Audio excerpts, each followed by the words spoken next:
Hi friends, ఈ లంజది ఎలా మాట్లాడుతుందో చూడండి. మంచి మన తెలంగాణ కూరగాయలు ఎంతమంది దుల్దగుంటాకి మంచిగా ముద్ద నూరి పెట్టండి, దాన్ని గుద్దలేసి నూగుదాం. దాని తీట బాగా లేస్తుందంట. తెలంగాణ వాళ్ళు బాగా దింగితే కానీ దానికి సరిపోదు. పీజీని డెవలప్ చేసింది ఏపీ వాళ్ళే. అప్పుడు ఎవరిది నోట్లో పెట్టుకున్నారు? మీరు అప్పుడు ఎవరిది నోట్లో పెట్టుకున్నారు? అప్పుడు ఆగచ్చు కదా.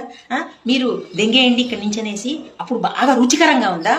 మా మొట్టలు మీకు లంచోడకల్లా. లంజదాన గుద్ద బాగా రేగుతున్నట్టుంది. లంజదాన నీకు గుద్ద మాత్రం బాగా ఎవరికి రేగంది, కానీ నీకు గుద్ద మాత్రం బాగా రేగుతుంది. రావే తెలంగాణలో మొట్ట రుచి చూసిపోదు లంజదాన. నీకెందుకే అంత గుద్దల పొగరు లంజదాన? మొట్ట చీకున్నారే ఇప్పుడు ఆంధ్ర వాళ్ళందరూ వచ్చి తెలంగాణలో. ఎందుకున్నారే లంజదాన? ఆడ బతుకుదేరు లేదా లంజే? నీ గుద్దల ఘాటుకారం పోసినోక పోర మొగముండ ఓడి మొట్ట చీక వచ్చి పెట్టిరేడ పెట్టుబడి పోయి అలా సులిజీకి పో. అంతకుముందు పరిపాలించిన వాళ్ళ సులిజీకి పో, వాళ్ళ మొట్ట చీకి అడుగుపో. ఆడెందుకు పెట్టిరా వాడకవు పెట్టుబడి? మనకు లేదారా ఈడ? మనకాడ పెట్టుబడి పెట్టక ఆడెందుకు పెట్టిరా అని చంద్రబాబు నాయుడు అడుగుపో. అది మొట్ట చీకి పో. నీ గుద్దల గాడుదలు మొట్టేసి నూక ఇంకోసారి తెలంగాణలో జోలికొస్తే గుద్దల గడ్డపారేసి నూపుతారు అనుకుంటా. కానీ నీకు అంత గుద్ద రేగుతారా? తెలంగాణకు రా, ఒక 10 రోజులు ఉండి దెంగించుకొని పోదు. కానీ నీ పూకల మడ్డేసి నూకల